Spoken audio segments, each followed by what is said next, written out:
Hello, everybody, and welcome to another episode of Moving to Sarasota. Today, we are talking about what to do if you want to sell your home right now in 2021.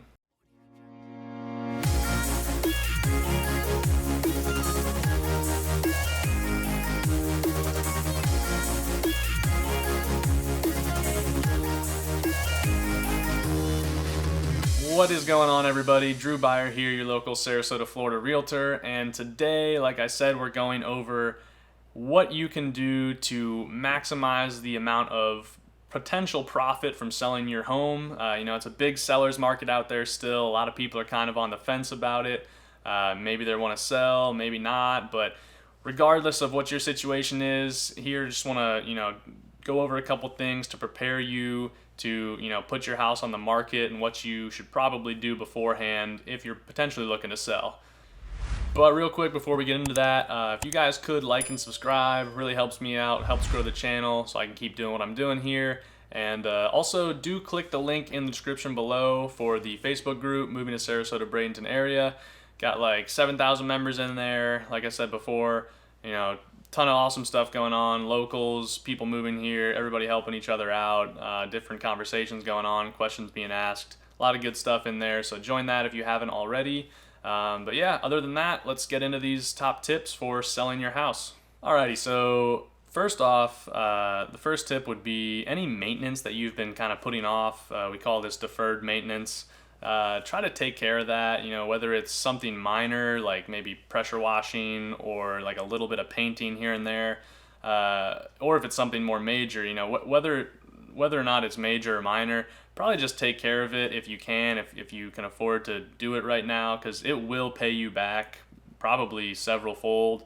And if not, if it doesn't pay you back directly, what it's going to pay you back for is the time, because really right now, even though this is a highly competitive market and it's obviously a seller's market, buyers are going through houses and they're looking at, okay, this is going to cost me this. Then they just kind of, nickel and dime themselves through this list, and even though it wouldn't really cost them a lot of money to do these things necessarily, they just get kind of worn out with it, and by the time they get through a house, it's a very emotional process, and by the time they get to the end of a showing and there's a lot of these little minor things, they might just say, it's a decent house and it's a decent price, but I don't want to do all this stuff. I think my money's better spent elsewhere. So you really run into this problem of, even if your house is in a great neighborhood and it's in pretty decent shape, if you just do that little extra, it can really, really make a big impact. And then if you get into a multiple offer situation, it might actually just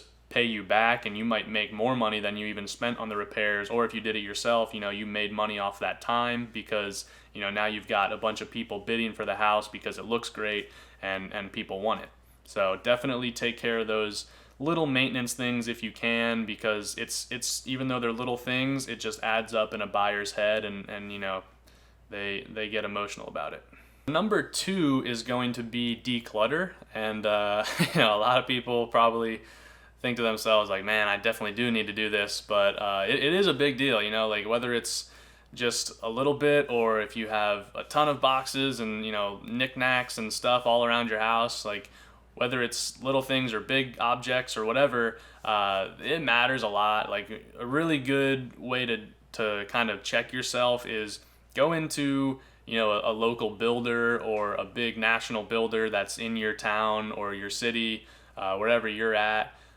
Go take a look at some of their model homes and see what they look like and compare it to your house. And if you're like, man, there's like nothing in here compared to my house, then you should probably, before you sell, take some of the stuff off the walls, take some of the knickknacks off the tables or the counter or whatever. Try to make it as like clean and neutral as possible. Kind of go for a little bit of a minimalistic feel, just tone it back a bit with all of your stuff, and if possible, get all of it kind of in boxes and ready to move, because the less you have, in my opinion, the better. Other than furniture, it's just overall, again, like the best comparison is to go into a model home, a big builder who has an interior design department, and it's their job to have these houses look really nice for buyers to walk through. Try to model it after those as best as possible, and just really declutter overall.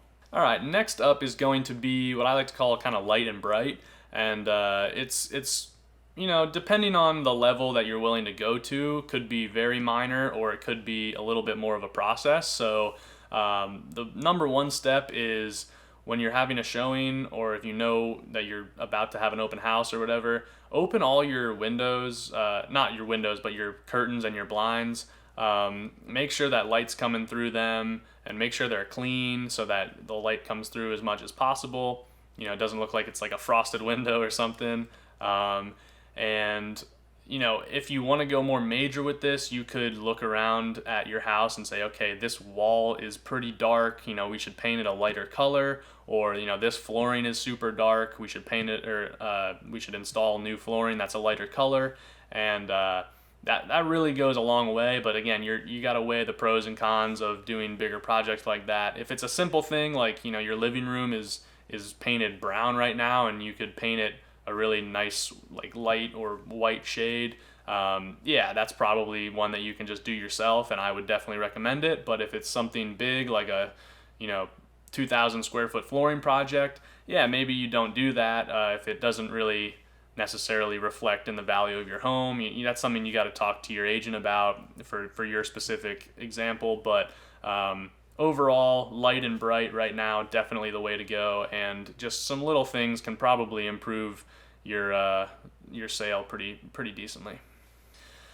All right, so this next one is kind of a combination of things. Goes a little bit with the light and bright. These could almost kind of all come together as one, but fixtures could be something that's really big for you. Doorknobs, like faucets, stuff like that. Little fixtures that might not have been replaced for 20 years. If you do something like that, spend a few $100s, could make a really big difference. If you want to do it, again, talk to your agent about it, see what he or she says. But going along with that, I like to call it builderizing your home. It's like I said before with the declutter thing. Look at these model homes and see what they have. They don't have personalized pictures. They don't have kids' toys in rooms. They don't have this, that. Like they just have it very plain and nicely decorated, but it's not with your family's pictures or your knickknacks or ornaments, stuff like that. It's just nice. It's like walking into a department store, like a Home Goods or something like that. It's very nice and it's very clean. A very good balance of being decorated but also minimal. So again, I call it builderizing the home. Follow these national big builders or a big local builder in your area. See what they're doing in the models. Try to just honestly do that and really just depersonalize your home so that when a buyer's walking through, it doesn't feel like they're just walking into your space and kind of invading your privacy, almost like they're just walking through your home. Try to make it more like they can go in there and it's almost like a blank canvas, right? Like they can envision their things in your home. Even if you might have a TV on the wall or something, that's fine. But if they see all this stuff all over the place and it's all your stuff and your pictures and like your family, like I said, kids' toys, stuff like that, they could kind of not be able to envision themselves or their own family in the home. So it actually acts as a negative, even though that's the way that you guys are using the home. So that's one for me that is actually pretty big. It's a kind of a psychological, emotional thing. Just try to make it as neutral as possible and, easy for them to visualize themselves in the space. Okay, and second to last, also kind of an emotional, psychological thing is going to be curb appeal. So there's something called confirmation bias, where basically you as a person are more willing to accept things that support your preconceived notion or your first judgment than that will dispute it. So say I walk up to a house and it's got some mildew on the stucco, plants are kind of overgrown, grass hasn't been cut in a week or two or whatever. If I walk in there, I'm probably thinking it's not going to be a great house. And I could walk in and it could be great. It could be like pretty remodeled and solid, but I'm still not going to be as wowed as if I were to, walk up to a house and it's got awesome shutters, it's, freshly painted, it's got everything's, trimmed and pruned and edged. That makes a huge difference. Curb appeal goes a long way, and you can spend, just couple $100s and make your landscaping really pop compared to what it might currently look like. And the way it works as well on the other side of confirmation bias is if you do have that awesome outdoor area, curb appeal, all that stuff going for you, the first judgment they make is, wow, this house, those look pretty solid. And then they walk in, and even if you have, maybe some smudges on the paint or the drywall and the trim's a little bit beat up and it's not 100% perfect, but it's pretty nice, they're going to kind of in their mind give you the benefit of the doubt and say, okay, this is pretty nice, like there's a little bit of odds and ends that I need to do, but it's not like anything huge, and it's a nice house, it's well taken care of, they care about their property, that type of thing. So curb appeal is possibly the biggest thing on this list and the most important, arguably. So yeah. All right, guys. So lastly, big thing for selling your house is interview some agents. Unless you already have, a personal connection, or you have one that you've worked with in the past, have one that you want to go with, you feel comfortable with, definitely go that route. But if you are thinking about selling and you're, kind of in the interview process with agents, definitely interview at least 2, probably 3, just to be safe if you have the time and you want to, and just kind of talk to them about the different things that they think differentiate them from other agents, why they think they can sell your house effectively and get you top dollar. Again, the 2 things for me are going to be marketing and communication. So for example, like in my brokerage, I'm with Michael Saunders and Company here in Sarasota. Huge marketing team, lots of dollars put into it. On our listings, we're going to put, depending on what it is, where it's at, we're going to put, dollars into Facebook ads, YouTube ads, videos, professional photography, stuff like that. So talk to your agent and say, what are you going to do? Are you just going to take pictures, on your cell phone? Or are you going to have a camera that you use? Are you going to hire a professional? A lot of agents do not invest in their listings the way they should. They try to just get away with their cell phone. And granted, iPhones are great now. iPhone 12 has an unbelievable camera. However, if you look at that done by an agent and you look at something that's, say, $300, $400, $500 that's done by a professional, the professional photographer is going to win hands down every time. And that's a big deal for your house. If it's $400,000 or $500,000 house, an agent absolutely should be investing in professional photography, should be investing in video, should be investing in marketing like Facebook and stuff like that. Again, just I would go over those things with your agent and ask them what they're going to do to separate themselves from others and make your house sell as fast as possible and as for the most money as possible. And then, like I said, second, with communication, just talk with them and kind of make mental notes when you talk with them or when you first reach out to them. How quickly did they respond? How did they sound? How did they communicate with you? Were they professional? Were they nice? Were they straight to the point? Were they, just all that kind of stuff, and kind of get a feel for them.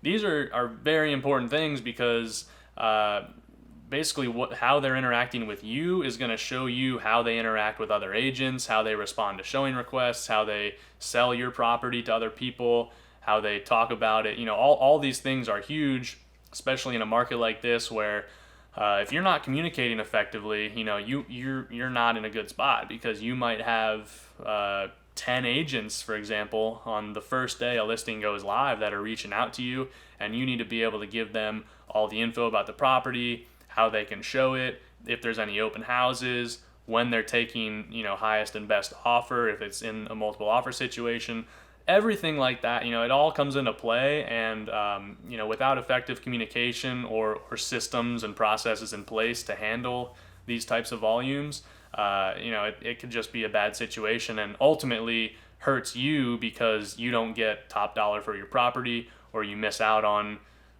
you know, a certain contract that could have helped you, you know, sell it quicker, or, you know, whatever the case is. It's very case by case, but overall, you know, communication is huge for agents overall. Anyway, guys, so that's pretty much it for you know, selling your home, tips on that. If I missed anything, or if you think there's anything that I should have included, let me know in the comments below. Would really be interested to hear from you guys if you have experience selling your property in the past, what you ran into, stuff like that. But other than that, you know, if you could like and subscribe, really help me out, helps grow the channel. Like I said before, our Facebook group, Moving to Sarasota, Bradenton area, is still popping off. Got like 7,000 people in there. So if you want to join that, go ahead and click that link in the description below. And yeah, if you guys do want to sell your home, if you're in the Sarasota, Bradenton area, anywhere in Sarasota, Manatee County, do feel free to reach out. You know, text me, call me, email me. Would love to discuss it with you. Or if you just have a question about maybe how much you think it's worth, or, you know, anything really, any real estate related questions, I'm happy to be your real estate resource of choice here in Sarasota. And other than that, I will see you guys in the next video.